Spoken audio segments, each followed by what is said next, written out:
Hi, my name's Scott Naismith. I'm a landscape artist and you're watching this video of the Isle of Arran from the Ayrshire coast.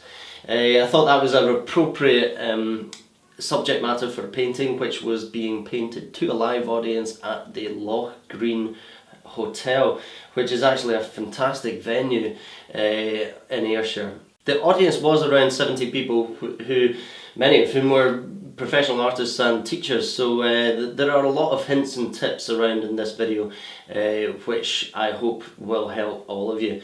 The videos do remain free, and if you want you can donate on scottnaismith.com/videos. Please follow me on Twitter, Facebook and indeed subscribe to the channel. The following video will be a number of parts. The last part will show the final stage of the painting, or the second half of the painting being done in time lapse.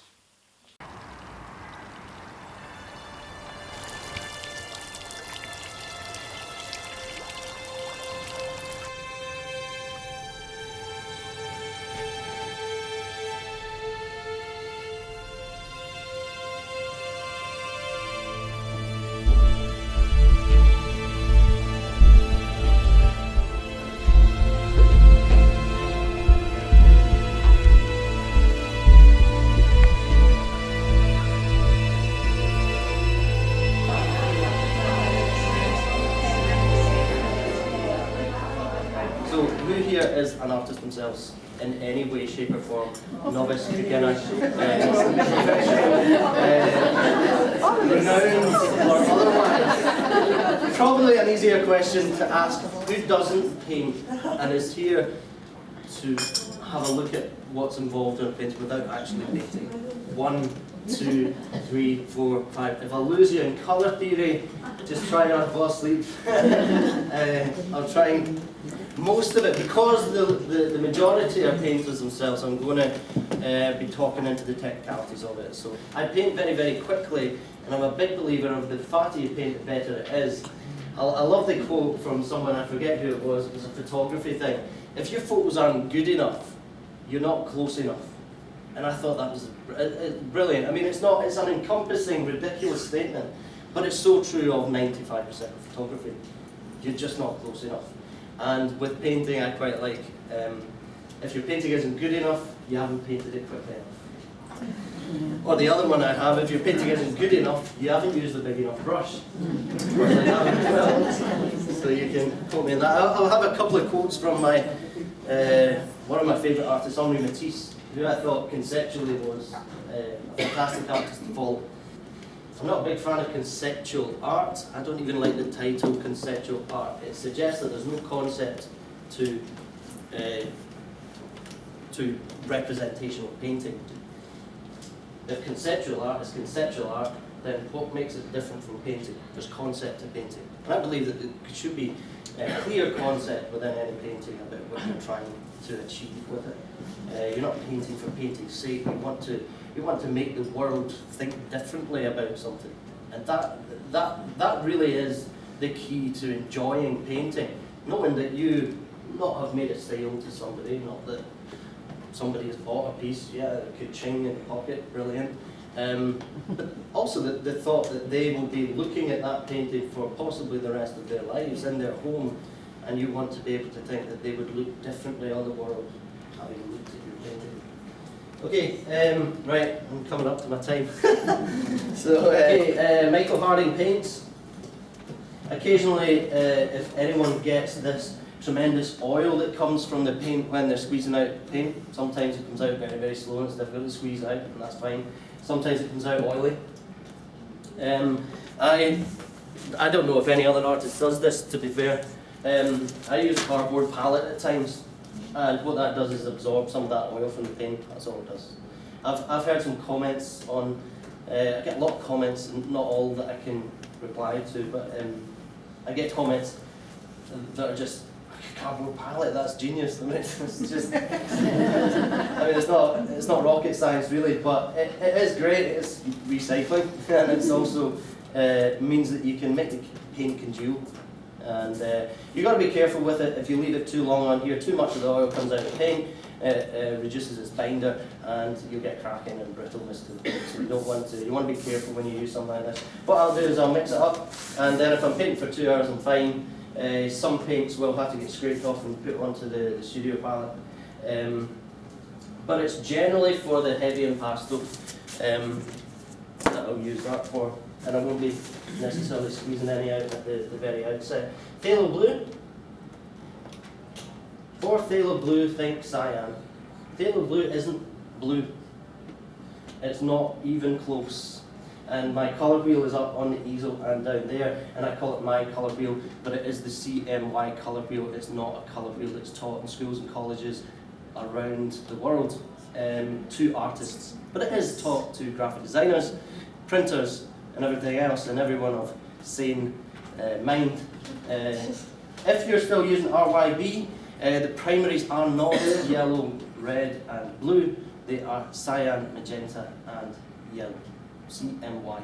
CMYK is what printers use to print, and the K stands for key, and the key was printed in black. And the black is just to deepen the fact that CMY is all transparent, and you can't get the depth of your darks with all transparent paints. I'll probably be talking a lot about transparency and opacity when I'm painting, and a lot of the time I'm thinking, all I'm thinking about is transparency and opacity. Because the subject matter is cloud cover, the concept of what I'm producing is about a translucency of the cloud. A lot of, I've got a series of videos on YouTube. It sounds like I'm trying to promote my YouTube channel. It's free, they're all free to watch. It is about painting better skies, and it's now up to episode 4, and episode 5 will be all about using the type of white, and you'll get a wee preview about that maybe if I can be bothered explaining. I might not get anything painted if I do. Cadmium red. Cadmium red, I believe, is possibly going to be controlled on its supply. Did anyone hear that? From a supplier called Ken Bromley, who tweeted about that recently, or Facebooked or something. Kremnitz white, does anyone use Kremnitz white? Kremnitz white. It's probably because shops don't sell it. You need to twist someone's arm to get you this stuff, because they assume that you'll just eat it. But as sane adults, we can kind of control the way that we use this stuff. It actually says on it, for restoration purposes only. So don't do it if you're doing this kind of stuff. So in the interest of health and safety and not being sued, don't do this at home, maybe. But Kremnitz white is a lead-based white, and it dries quick, and it's kind of stringy in its consistency. And I use it for the underpainting and creating a bit of texture. So its tinted strength isn't as much as titanium white. Titanium white is like a red rag to a bull for the amateur or novice painter who doesn't realise how heavy tinting strength it is. It will kill your colours as soon as you look at them. And to use a softer white like a zinc white is often better to tint your colours to make them lighter. But the difficulty with zinc white is that when you're using it in the early stages of a painting, it dries very slowly. So if you're doing a layered painting, you're going to be waiting ages for it to dry. It also dries very brittle, which is a strange paradox where you have a slow drying paint drying brittle, and brittleness causes cracking. So zinc white's a bit of a no-no in large quantities. If you're mixing it with other colours, you're all right, but larger quantities, zinc white, avoid it. In the early stages, but tint your colours with it. I'm using artist oils here, and Michael Harding. I use blocks as well. I use Lucas paints, and I use some non-artist quality paints. What I will stress, and what I've just recorded for my next video, is the importance of not using non-artist quality titanium whites. Titanium white is all about the tinting strength and the opacity, and you'll get neither of those with non-artist quality titanium white. You will not even realise how much better artist quality titanium white is until you use it, and then you'll never go back. When I say you'll never go back, titanium white, Georgian from Dale around that does that. I just use this to bulk up a mix, to bulk up an opaque mix. But a bit like a veneer on a good piece of furniture, you're creating the colour on the very surface to be the best quality, if you like.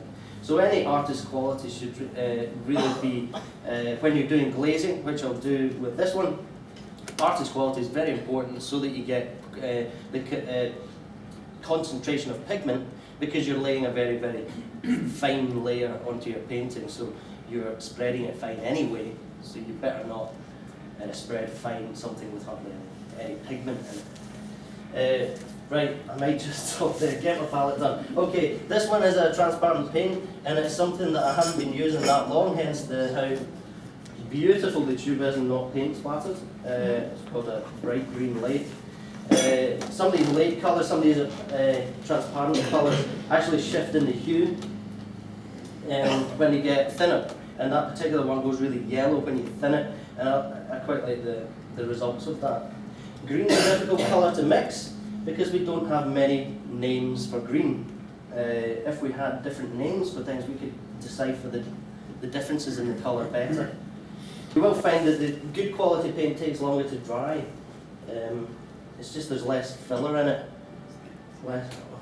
No filler, all killer. Right, let's get started.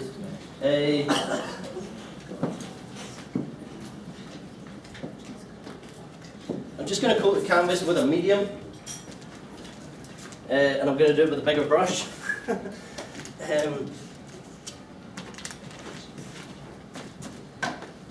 I'm a fan of F in brush, the fan brush, the filbert brush, and this F in big one here.